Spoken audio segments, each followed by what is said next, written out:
CM Revanth Reddy Singapore tour ముగిసింది. 3 రోజుల పాటు కొనసాగిన పర్యటనలో భారీ పెట్టుబడులకు ఎంఓయూ కుదుర్చుకుంది. హైదరాబాద్లో 450 కోట్ల పెట్టుబడులు పెట్టేందుకు క్యాపిటల్ ల్యాండ్ గ్రూప్ సంస్థ ముందుకొచ్చింది.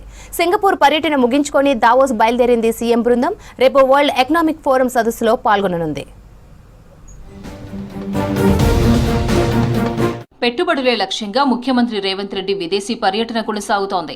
సింగపూర్లో రాష్ట్ర ప్రభుత్వం మరో కీలక ఒప్పందం చేసుకుంది. హైదరాబాద్లో 450 కోట్ల పెట్టుబడి పెట్టేందుకు ప్రపంచ అగ్రగామి సంస్థ క్యాపిటల్ ల్యాండ్ గ్రూప్ ముందుకొచ్చింది. మిలియన్ చదరపు అడుగుల విస్తీర్ణంలో అత్యాధునిక ఐటీ పార్క్ ఏర్పాటు చేయనున్నట్లు ప్రకటించింది. ఈ మేరకు ఆ సంస్థ ప్రతినిధులు సీఎం బృందంతో ఎంఓయూ కుదుర్చుకున్నారు.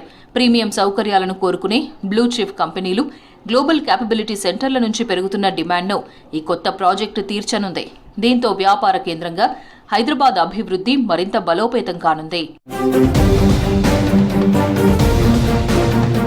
క్యాపిటల్ ల్యాండ్ గ్రూప్ పెట్టుబడి పెట్టేందుకు ముందుకు రావడాన్ని స్వాగతించారు CM Revanth Reddy.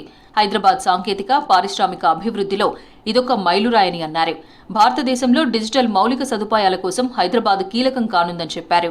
International tech park హైదరాబాద్లో 2వ దశ పునరాభివృద్ధి ఈ ఏడాది స్టార్ట్ అయి 2028 నాటికి పూర్తవుతుందని చెప్పారు రేవంత్.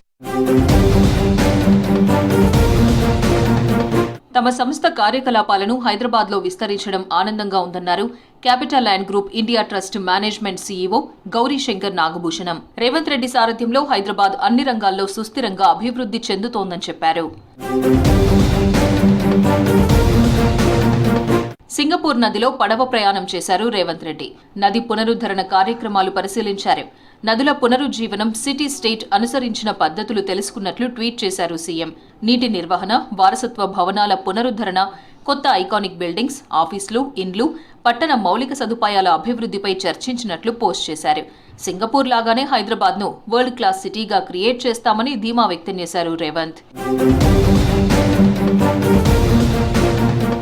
2 రోజుల సింగపూర్ పర్యటనలో టాప్ కంపెనీలతో ఎంఓయూ కుదుర్చుకుంది ముఖ్యమంత్రి బృందం. ప్రధాన వ్యాపార సంస్థలు, సింగపూర్ బిజినెస్ ఫెడరేషన్ సభ్యులతో ప్రత్యేక సమావేశాలు నిర్వహించారు. తెలంగాణలో పెట్టుబడులకు ఉన్న అవకాశాలపై చర్చలు జరిపారు. తెలంగాణ అభివృద్ధిలో భాగస్వామ్యం అయ్యేందుకు కంపెనీలు ఆసక్తి చూపాయని సీఎం బృందం తెలిపింది. సింగపూర్ టూర్ ముగించుకుని ఇవాళ దావోస్ వెళ్లింది రేవంత్ టీం. అక్కడ వరల్డ్ ఎకనామిక్ ఫోరం సదస్సులో రేవంత్ రెడ్డి పాల్గొననున్నారు.